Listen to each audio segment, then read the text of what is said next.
Okay hello everyone, मैं हूं Vikas from the channel Gurukul classes. और आज के इस वीडियो में हम लोग बात करेंगे एक बहुत ही typical topic that is known as hybridisation.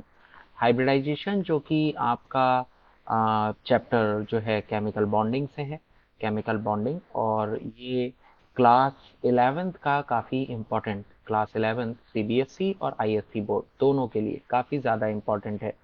ठीक है, तो हम इस वीडियो में जानेंगे कि अगर हमारे पास डिफरेंट काइंड के मॉलिक्यूल्स हैं तो हम उनका कैसे हाइब्रिडाइजेशन पता करते हैं और कैसे पता करते हैं कि मॉलिक्यूल की ज्योमेट्री क्या है।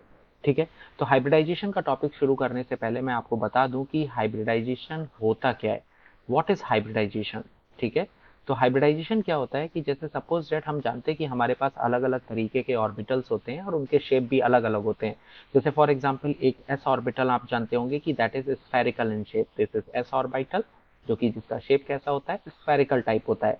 और अगर हम बात करें इसको पी ऑर्बिटल के साथ में, अगर हम लोग इंटरमिक्स करा दें, this is P orbital, P orbital का जो शेप होता है दैट इज डम्बल शेप। अगर आप देखेंगे तो ये डम्बल की तरह दिखाई दे रहा है।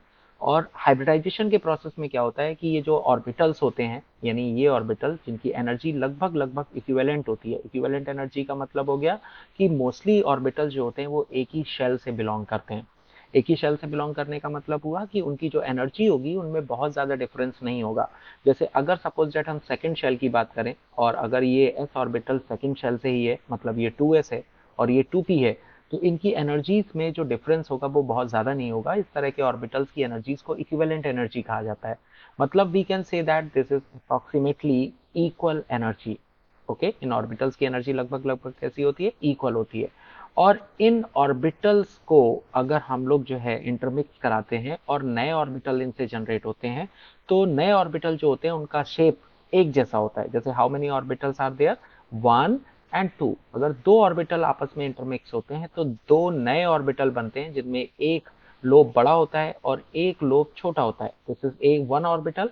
और इसी तरह से एक दूसरा ऑर्बिटल इसी के दूसरे साइड में बनेगा और इसका एक छोटा सा लोब होगा, दिस इज सेकंड ऑर्बिटल। तो अगर हम देखेंगे तो यहाँ पर हमको ये दो ऑर्बिटल्स दिखाई दे रहे हैं, एक और एक दो। और ये दोनों बने हैं एस टी, मतलब एक एस ऑर्बिटल से और एक पी ऑर्बिटल से। इसलिए जो इन ऑर्बिटल्स को बोला जाता है, इसको बोला जाता है एसपी हाइब्रिड ऑर्बिटल्स। इनको एसपी हाइब्रिड ऑर्बिटल्स कहा जाता है और इस प्रोसेस को एसपी हाइब्रिडाइजेशन कहा जाता है, एसपी हाइब्रिडाइजेशन। ओके, मतलब इसमें एक एस का ऑर्बिटल और एक पी का ऑर्बिटल आपस में ओवरलैप, आपस में इंटरमिक्स करके, जिनकी एनर्जी लगभग लगभग इक्विवेलेंट है, वो उतने ही नंबर में नए ऑर्बिटल्स बनाते हैं जिनको हाइब्रिड ऑर्बिटल्स कहा जाता है। क्योंकि ये एस और पी के कॉम्बिनेशन से बने हैं इसलिए इनको एसपी हाइब्रिड ऑर्बिटल्स कहा जाता है। ठीक है, इनकी जो पॉसिबल अरेंजमेंट होता है, पॉसिबल अरेंजमेंट है ना, अरेंजमेंट पॉसिबल का मतलब जहां पर वो एक दूसरे से मैक्सिमम डिस्टेंस पे रहें, वो एंगल रहता है 180, मतलब 180 के डिग्री के एंगल पे रहते हैं। और ये जो ज्योमेट्री आपको दिख रही है this is linear type geometry.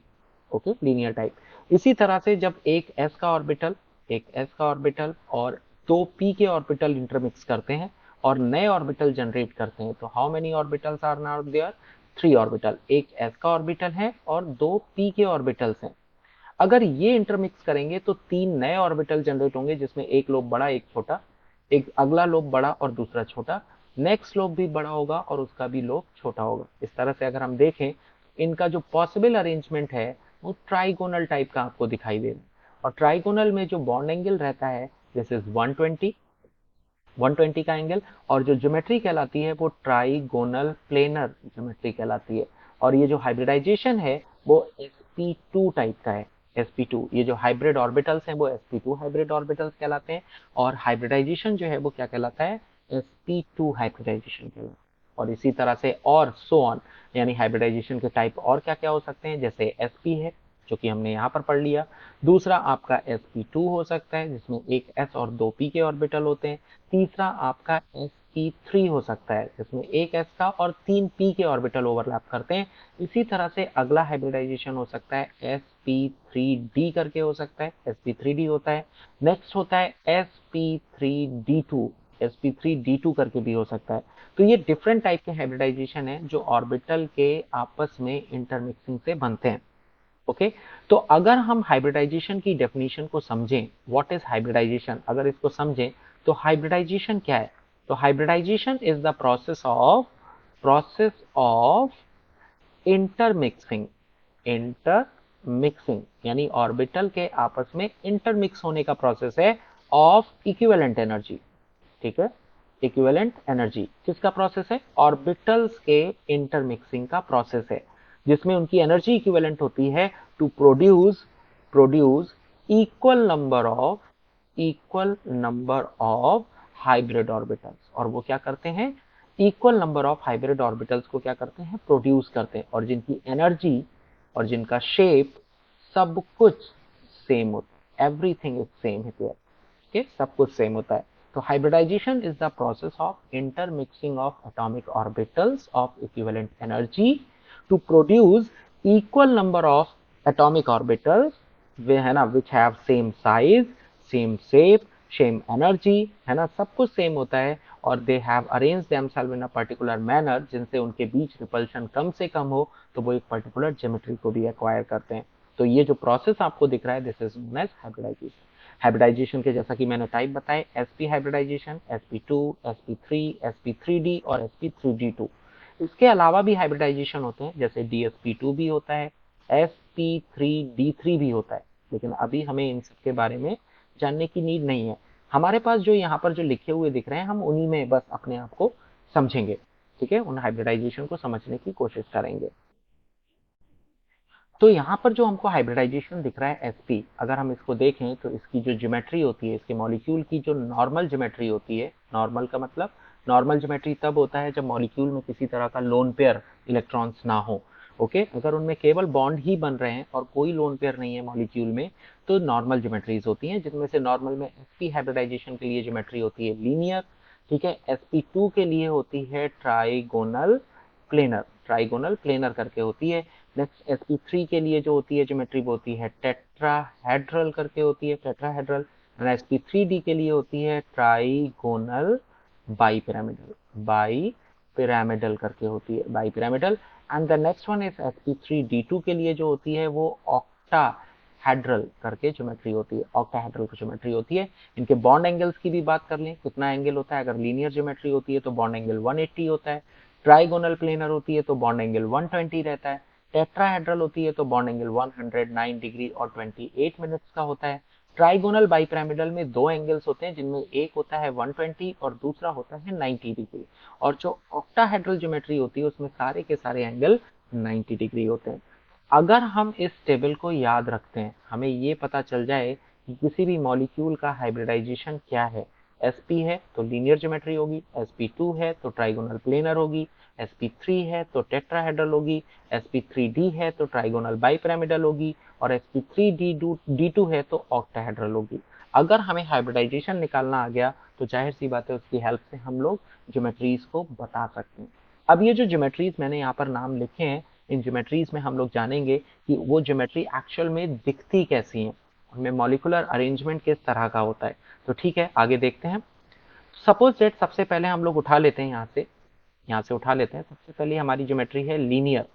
अगर हम लीनियर ज्योमेट्री की बात करें तो लीनियर ज्योमेट्री में एक सेंट्रल एटम होता है, जिसके दोनों तरफ दो एटम लगे रहते हैं और लीनियरली एक दूसरे से अटैच होते हैं, और जो बॉन्ड एंगल दिखता है वो आपको 180 डिग्री का दिखता है। ठीक है, और ये कौन से हाइब्रिडाइजेशन में होता है? sp hybridisation. नाउ अगर हम बात करें sp2 हाइब्रिडाइजेशन की, sp2 हाइब्रिडाइजेशन में ज्योमेट्री होती है ट्राइगोनल प्लेनर टाइप की, ट्राइगोनल प्लेनर टाइप की। और ज्योमेट्री कैसी दिखती है? ये मॉलिक्यूल A है हमारा सेंट्रल एटम, फिर इसके बाद में यहाँ पर B है, इधर B लगा दीजिए और इधर B लगा दीजिए। ये ज्योमेट्री ट्राइगोनल प्लेनर है और इनके बीच का बॉन्ड एंगल होता है 120। नेक्स्ट इसी तरह से अगर हम sp3 की बात करें, sp3 अगर हाइब्रिडाइजेशन है तो ज्योमेट्री आपकी टेट्राहेड्रल होती है, टेट्राहेड्रल। और टेट्राहेड्रल ज्योमेट्री 3 डायमेंशनल टाइप होती है, इट इज 3 डायमेंशनल टाइप। और ये जो बॉन्ड एंगल होता है, ये सारे बॉन्ड एंगल सेम होते हैं, और ये 109 डिग्री और 28 मिनट्स का होता है। इसी तरह से हम लोग बात करें अगली ज्योमेट्री, दैट इज sp3d, जिसकी ज्योमेट्री होती है ट्राइगोनल बाईपिरामिडल। अगर ट्राइगोनल बाईपिरामिडल ज्योमेट्री को हम बोर्ड पे ड्रॉ करने की कोशिश करें तो सपोज डेट यहाँ पर एटम हो गया A, इधर इधर और इधर ये आपके एटम हो गए B, जो कि आपके ट्राइगोनल स्ट्रक्चर को बनाते हैं। This is trigonal type structure. Okay, this trigonal. और एक बॉन्ड इसके ऊपर की तरफ होता है यानी यहाँ, और एक बॉन्ड इस सरफेस के नीचे की तरफ होता है। और अगर हम इसको जोड़ना चाहें, इस पॉइंट को अगर हम यहाँ से कनेक्ट करें, एक पिरामिड जैसा बनता हुआ दिखता है, इसलिए इसको पिरामिडल कहते हैं। एक पिरामिड नीचे की तरफ बनेगा और एक पिरामिड ऊपर की तरफ बनेगा। Therefore the geometry is known as trigonal bipyramidal. Okay, now अब लास्ट वाले की बात करें, दैट इज sp3d2। अगर हम इस हाइब्रिडाइजेशन की बात करें तो हमें इसकी ज्योमेट्री दिखती है ऑक्टाहेड्रल। ऑक्टाहेड्रल ऑक्टाहेड्रल ज्योमेट्री कैसी दिखेगी? तो ये हो गया ए हमारा, इसके चार कॉर्नर्स पे आपका इस तरह से बी एटम्स अरेंज रहते हैं और जो एक स्क्वायर प्लेनर जैसा स्ट्रक्चर बनाते हैं। Like this is square planar. Okay, this is square planar. एक बी एटम ऊपर की तरफ होता है और एक बी एटम नीचे की तरफ होते हैं। तो ये ज्योमेट्री ऑक्टाहेड्रल कहलाती है। और इस ज्योमेट्री को भी अगर हम लोग ध्यान से समझें, ठीक है, तो ये कुछ इस तरह से, एक हेड हमारा ये हो गया, दिस इज वन हेड। इसी तरह से ये दूसरा हेड हो गया, इसी तरह से ये तीसरा हेड हो गया, और एक हेड पीछे की तरफ, एक हेड इधर, एक हेड इधर, एक इधर और एक पीछे की तरफ। चार हेड ऊपर की तरफ होते हैं और सेम चार हेड नीचे की तरफ। फोर हेड ऊपर की तरफ होंगे, फोर हेड नीचे की तरफ होंगे, और टोटल मिलाकर अगर हम देखेंगे तो 8 हेड हो जाते हैं। इसीलिए इसको ज्योमेट्री को क्या बोला जाता है? Octa. Octa stand for 8 hedral, octahedral. और इसमें अगर हम देखेंगे तो सारे बॉन्ड एंगल 90 डिग्री के होंगे। तो मतलब हुआ कि हम इजीली समझ सकते हैं कि अगर हमें ये हाइब्रिडाइजेशन निकालना आता है तो हम किसी भी मॉलिक्यूल की ज्योमेट्री को आसानी से पता कर सकते हैं। तो हाइब्रिडाइजेशन निकालने की कोई ट्रिक होती है? हाँ, बिल्कुल होती है। तो हाइब्रिडाइजेशन कैसे निकाला जाता है, उसका एक फॉर्मूला होता है। Formula to calculate formula to calculate hybridization। अगर किसी मॉलिक्यूल में हाइब्रिडाइजेशन पता करना है तो उसका एक फॉर्मूला हम लोग लगाएं। तो फॉर्मूला क्या होता है? फॉर्मूला इज इक्वल टू होता है आई, यानी एच इज इक्वल टू होता है 1/2, that is valence electron of the central atom, plus monovalent atom. Monovalent atom मतलब जिनकी वैलेंसी एक होती है। मोनोवेलेंट एटम में कौन कौन आता है? जैसे हाइड्रोजन आता है, फ्लोरीन आता है, क्लोरीन आता है, ब्रोमीन आता है, आयोडीन आता है। ये सब मोनोवेलेंट एटम की कैटेगरी में आते हैं, यानी ये मोनोवेलेंट एटम का नंबर हो गया। उसके बाद कैटाइन का जो चार्ज होता है, माइनस कैटाइन का चार्ज, और माइनस एनाइन। ये फॉर्मूला होता है हमारा हाइब्रिडाइजेशन निकालने का, यानी हाइब्रिडाइजेशन का नंबर निकालने का फॉर्मूला। उसके लिए क्या करना है? उसके लिए हमें याद रखना है, अगर H की वैल्यू 2 आती है तो हाइब्रिडाइजेशन जो होगा वो sp होगा। H की वैल्यू अगर 3 आती है तो हाइब्रिडाइजेशन sp2 होगा। H की वैल्यू 4 आती है तो हाइब्रिडाइजेशन आपका sp3 होगा। H की वैल्यू 5 आती है तो हाइब्रिडाइजेशन sp3d होगा। और H की वैल्यू अगर 6 आएगी तो हाइब्रिडाइजेशन sp3d2 होगा। और ज्योमेट्री मैं ऑलरेडी आपको बता ही चुका हूं, this is linear, this is trigonal, planar, ठीक है, planar. This is, next one is tetrahedral, इसको टेट्राहेड्रल करके बोलेंगे। और next one is trigonal bi pyramidal होगा, ट्राइगोनल बाई पिरामिडल, पिरामिडल, ठीक है। और लास्ट वन इज ऑक्टाहेड्रल। और लास्ट वन ज्योमेट्री जो होगी वो कौन सी होगी आपकी? ऑक्टाहेड्रल करके होगी। बॉन्ड एंगल भी मैं आपको ऑलरेडी बता चुका हूं। अब हम इस फॉर्मूले की हेल्प से कैसे निकालेंगे किसी भी कंपाउंड का हाइब्रिडाइजेशन? तो सबसे पहले फर्स्ट वन ले लेते हैं, जैसे BeCl2, BeCl2, ठीक है। कैसे करके निकालेंगे? तो हाइब्रिडाइजेशन इज इक्वल टू हो जाएगा, यानी hybridization number is equal to हो जाएगा 1/2 valence electron plus monovalent atom minus cation minus anion, ठीक है। तो 1/2। अब इसमें सेंट्रल एटम जो होगा हमारा, अगर हम इसमें सेंट्रल एटम को पहचानने की कोशिश करें तो वो होगा Be। Be के दोनों तरफ Cl लगे होंगे इस तरह से, like this one. Central atom वो होता है जो नंबर में कम हो और बीच में लगा हो, ठीक है। तो बेरिलियम का एटॉमिक नंबर होता है 4। अगर हम इसका इलेक्ट्रॉनिक कॉन्फ़िगरेशन लिखें तो लिखेंगे 2 and 2, यानी इसके वैलेंस इलेक्ट्रॉन होते हैं केवल 2, तो यहाँ पर हो गया 2। मोनोवेलेंट एटम, क्योंकि Cl is a monovalent atom, इसकी वैलेंसी 1 होती है, मैंने यहाँ पर लिखा भी है, मेंशन भी किया है। तो अगर हम देखेंगे तो Cl की वैलेंसी क्योंकि 1 होती है, और how many Cl atoms are there? 2। तो यहाँ पर मोनोवेलेंट एटम का नंबर लगा देंगे 2। कैटाइनिक चार्ज कोई है ही नहीं तो 0, यानी इस पर कोई प्लस चार्ज नहीं है। मॉलिक्यूल पर ना तो कोई एनाइनिक चार्ज है, यानी ये भी 0। फॉर्मूला हो जाएगा 1/2, 2 + 2 आ जाएगा 4। 2 से इसको डिवाइड करेंगे, वैल्यू आएगी 2, 2। और अगर 2 वैल्यू आती है तो हाइब्रिडाइजेशन विल बी sp। तो देयरफॉर हाइब्रिडाइजेशन जो हमारा हो जाएगा मॉलिक्यूल का, वो कौन सा हो जाएगा? sp type, sp। क्योंकि बेरिलियम में कोई लोन पेयर नहीं होता, then the geometry will be linear, और लीनियर अगर ज्योमेट्री होगी तो बॉन्ड एंगल विल बी 180। हमारा जो बॉन्ड एंगल होगा वो 180 का आ जाएगा। ठीक है, आई थिंक क्लियर हुआ होगा ये आपको। नेक्स्ट वन, अगर हम इसके बाद बात करें, अगला बात करें, मतलब अगले मॉलिक्यूल को निकालने की कोशिश करें, तो नेक्स्ट मॉलिक्यूल जो हमारा है, अगला मॉलिक्यूल, सेकेंड मॉलिक्यूल ले लेते हैं, जैसे BCl3, boron trichloride. Okay, now boron का एटॉमिक नंबर होता है, हम लोग जानते हैं 5, तो इसका इलेक्ट्रॉनिक कॉन्फ़िगरेशन होगा 2 3, और अगर इसका हाइब्रिडाइजेशन नंबर निकालें तो 1/2 valence electron plus monovalent atom minus cation minus A9. अगर हम देखें तो ये हो जाएगा 1/2, बोरॉन के वैलेंस इलेक्ट्रॉन का नंबर है 3, this is 3, plus monovalent atom यानी क्लोरीन का नंबर कितना लगा हुआ है 3, तो दिस इज ऑल्सो 3। कोई कैटाइनिक चार्ज नहीं, मतलब कोई प्लस चार्ज नहीं है मॉलिक्यूल पर, कोई माइनस चार्ज नहीं है, तो इनकी वैल्यू 0 एंड 0, तो 1/2 और ब्रैकेट में हो जाएगा 6। इससे इसको डिवाइड करेंगे तो आएगा 3, मतलब 3। अगर हाइब्रिडाइजेशन, मतलब हाइब्रिडाइजेशन का जो नंबर है अगर वो 3 आता है, तो देयरफॉर जो हाइब्रिडाइजेशन है मॉलिक्यूल का वो हो जाएगा sp2 टाइप, और sp2 टाइप है तो ज्योमेट्री विल बी कैसी हो जाएगी आपकी, ट्राइगोनल प्लेनर, ट्राइगोनल प्लेनर। और इस मॉलिक्यूल में भी कोई लोन पेयर नहीं है। ट्राइगोनल प्लेनर कैसा दिखेगा, ये हो जाएगा B, इसके तीनों तरफ इस तरह से Cl और Cl और Cl लगे होंगे, and the bond angle will be 120 degree. ठीक है, नाउ अब इसके बाद अगर हम अगले मॉलिक्यूल को उठा लें, तो अगला मॉलिक्यूल ले लेते हैं हमारा, जैसे CH4।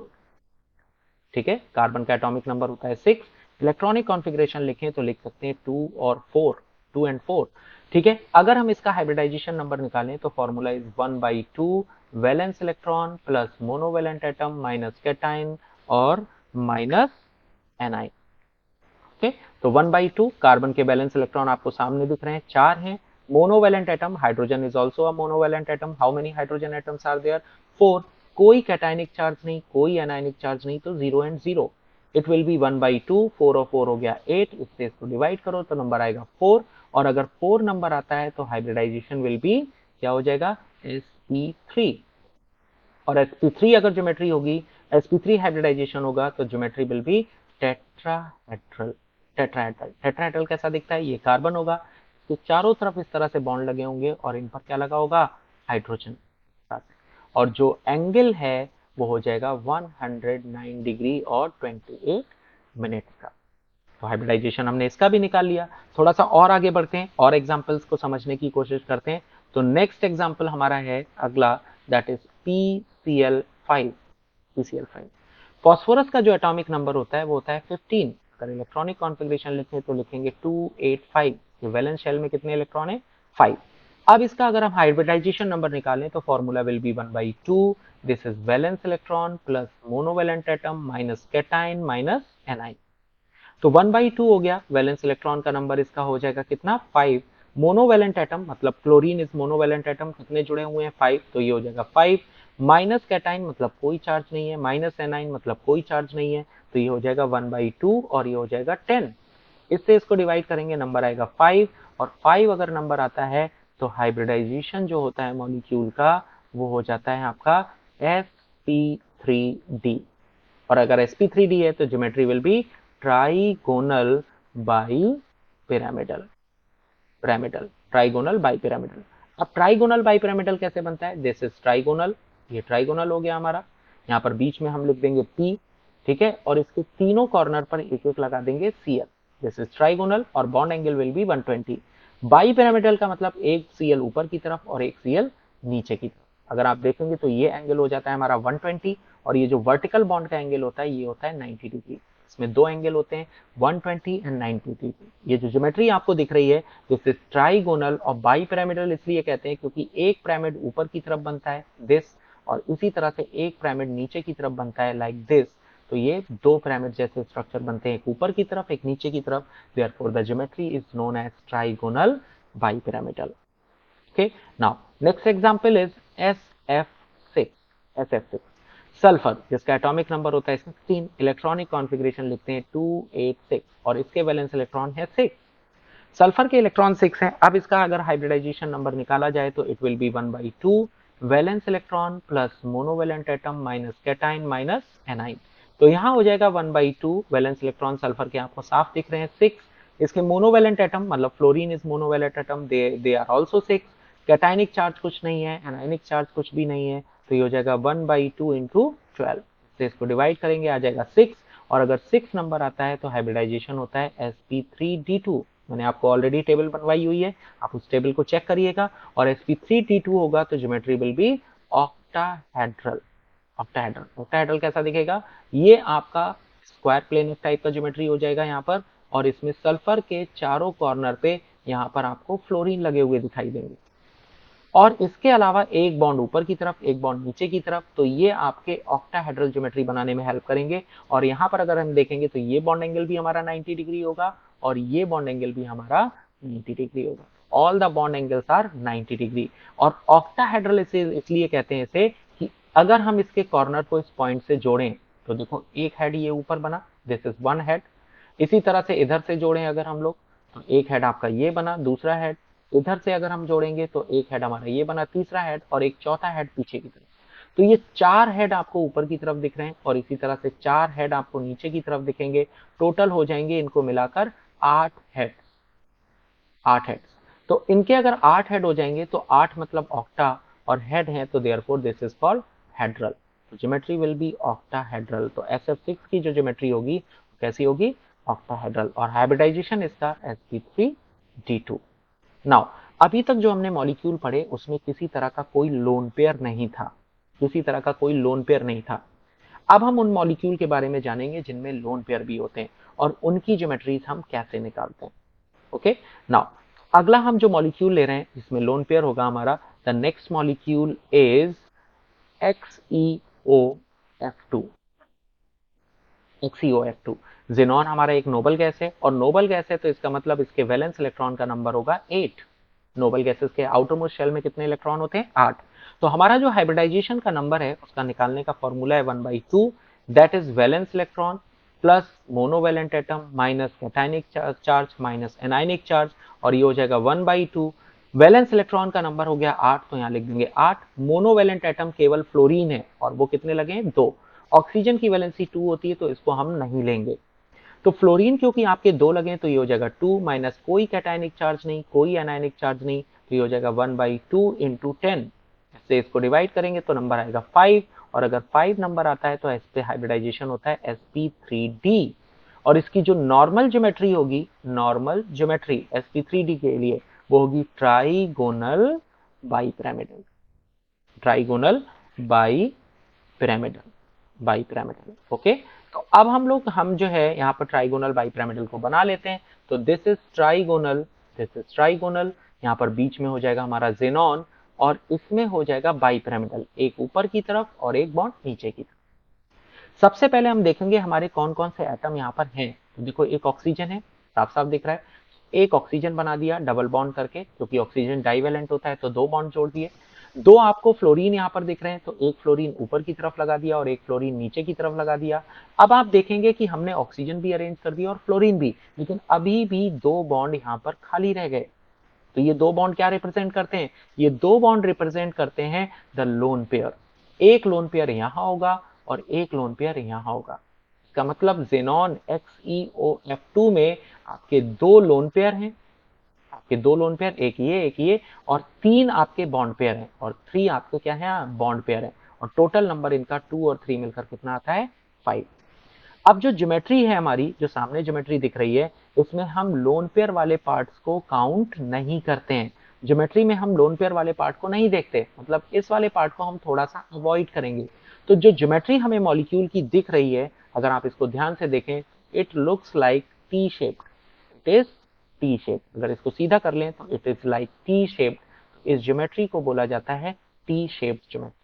यानी हाइब्रिडाइजेशन आपका sp3d होगा, लेकिन because of the lone pair of electrons the geometry will not be trigonal bipyramidal. ये ज्योमेट्री नॉर्मल ज्योमेट्री होती है बेटा, लेकिन अगर लोन पेयर आ जाते हैं मॉलिक्यूल में तो ज्योमेट्री नॉर्मल नहीं रहती है। तो लोन पेयर वाले पार्ट को हम ज्योमेट्री में काउंट नहीं करते हैं, ज्योमेट्री में नहीं देखते हैं, इतने हिस्से को हाइड कर लेंगे, इतने हिस्से को हाइड कर देंगे। तो जो ज्योमेट्री बची हुई ज्योमेट्री दिखेगी वो टी शेप की दिखेगी, इसलिए इसकी ज्योमेट्री क्या कहलाती है, टी शेप्ड ज्योमेट्री कहलाती है। ओके, नाउ अब अगर हम बात करें इसके बाद, तो अब अगर हम इसके बात करें तो क्या करेंगे यहाँ पर, तो अगला मॉलिक्यूल ले लेते हैं हम लोग जिसमें और ज्योमेट्रीज के बारे में भी बात होगी। तो जैसे next molecule is XeO2F2, XeO2F2, इसकी ज्योमेट्री क्या होगी? तो अगर हम देखें जेनॉन, हम लोग जानते हैं 8 इसमें इलेक्ट्रॉन, जो वैलेंस इलेक्ट्रॉन है वो है, तो हाइब्रिडाइजेशन का नंबर हो जाएगा 1/2 valence electron plus monovalent atom minus cationic charge minus anionic charge, तो ये हो जाएगा 1/2 वैलेंस इलेक्ट्रॉन हो गए 8, मोनोवैलेंट एटम अभी भी हम देखेंगे तो केवल 2 ही फ्लोरीन है, तो 2 माइनस कैटाइन माइनस एनाइन, जिनका नंबर होगा 0 एंड 0, तो ये आ जाएगा 1/2 और 8 और 2 मिलकर हो जाएगा 10, डिवाइड करेंगे तो नंबर फिर से आएगा 5, और 5 अगर आएगा तो हाइब्रिडाइजेशन sp3d। और फिर वही नॉर्मल ज्योमेट्री, अगर हम नॉर्मल ज्योमेट्री की बात करें तो normal geometry will B trigonal bipyramidal, यानी हमारी जो ज्योमेट्री होगी वो वही आ जाएगी, ट्राइगोनल बाइपिरामिडल। तो ट्राइगोनल बाइपिरामिडल को अगर हम फिर से ड्रॉ करें तो हमारी ज्योमेट्री फिर से कुछ इस तरह से दिखाई देगी, बीच में हम जेनॉन को रखेंगे और इस तरह से हम इनमें बॉन्ड्स बना देंगे। ओके, जब बॉन्ड्स बनाएंगे तो हम देखेंगे कि कितने ऑक्सीजन एटम्स यहाँ पर अटैच है, तो how many oxygen atom, 2 oxygen atoms are there. तो यहाँ पर हम 2 ऑक्सीजन, एक ऑक्सीजन इधर और एक इधर बना देंगे। 2 आपके फ्लोरीन लगे हुए दिख रहे हैं, तो एक फ्लोरीन को ऊपर की तरफ लगाएंगे, एक फ्लोरीन को नीचे की तरफ लगाएंगे, और जो हमारा लोन पेयर ऑफ इलेक्ट्रॉन, अब एक बॉन्ड आपको जो ये खाली दिख रहा है जहां पर अब कुछ नहीं लगाने को बचा, दोनों ऑक्सीजन अरेंज कर दिए, दोनों फ्लोरीन अरेंज कर दिए, तो इस जगह पर आ जाएगा लोन पेयर। लोन पेयर वाले पार्ट को हम हाइड कर लेंगे, यानी इतने हिस्से को हम हाइड अगर कर लें तो ये जो शेप दिख रहा है इट लुक्स लाइक दिस, के शेप कह लीजिए, और इसको अगर इधर की तरफ रोटेट कर दो it is look like a पाई और शीशा। ठीक है, तो बुक्स में सीशॉ लिखा रहता है, तो therefore we will called it seesaw geometry. और ये सीशॉ ज्योमेट्री क्यों आई? सीशॉ ज्योमेट्री आने के पीछे ये लोन पेयर है, अगर ये लोन पेयर ना होता तो शायद ज्योमेट्री कुछ और होती, लेकिन क्योंकि ये लोन पेयर आ गया तो लोन पेयर की वजह से ये ज्योमेट्री कैसी हो जाएगी, सीशॉ टाइप। सीशॉ आपने देखा होगा, झूला, यानी एक झूला टाइप का होता है जिसमें एक तरफ एक पर्सन बैठता है, दूसरी तरफ एक पर्सन बैठता है, और ऐसे करके झूलते हुए गेम खेलते हैं। ठीक है, तो ये किसकी वजह से हो रही है? Because of the lone pair of electron. चलिए एक और मॉलिक्यूल ले लेते हैं, तो नेक्स्ट मॉलिक्यूल है हमारा IBr, IF5 कर लेते हैं, दिस इज IF5। आयोडीन जो है हमारा, जो आयोडीन आपको दिख रहा है, दिस इज हेलोजन एटम, और हेलोजन के जो वैलेंस इलेक्ट्रॉन होते हैं वो होते हैं 7। तो हमारा जो हाइब्रिडाइजेशन का नंबर आएगा वो आएगा 1/2 valence electron plus monovalent atom minus cation minus A9.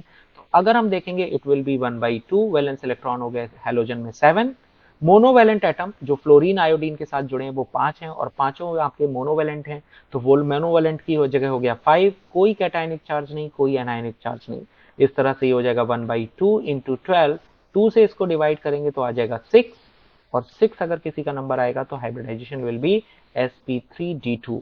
Table से याद करिए sp3d2, और sp3d2 है तो normal geometry will be octahedral, this is octahedral geometry, and octahedral geometry look like कि यहाँ पर बीच में हमारा हो जाएगा, सॉरी जेनॉन नहीं है यहाँ पर हमारा बीच में सेंट्रल एटम हो जाएगा आयोडीन, और आयोडीन के चारों कॉर्नर पर इस तरह से बॉन्ड देंगे, और एक बॉन्ड ऊपर की तरफ और एक बॉन्ड नीचे की तरफ। ऑक्टाहेड्रल ज्योमेट्री कुछ इस तरह से दिखती है। और यहाँ पर अगर हम फ्लोरीन को अरेंज करें तो how many fluorine atoms are there? 5, 1 2 3 4 और 5।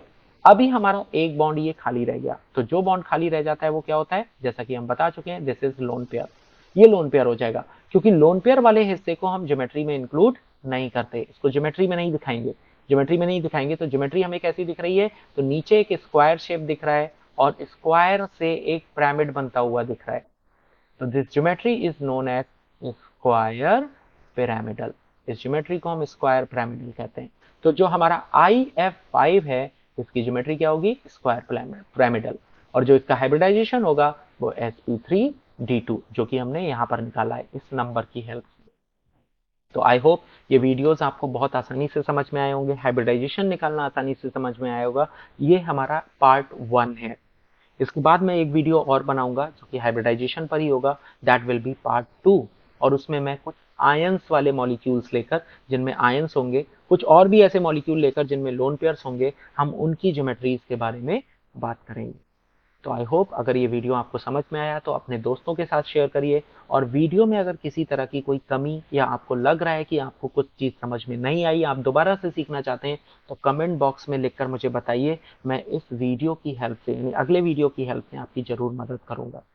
ठीक है, तो आई होप अगर वीडियो समझ में आया, आपको अच्छा लगा इसको जानना, समझना, हाइब्रिडाइजेशन निकालना, तो आप वीडियो को लाइक करिए, सब्सक्राइब करिए और अपने दोस्तों को फॉरवर्ड करिए। Thank you so much, thank you everyone.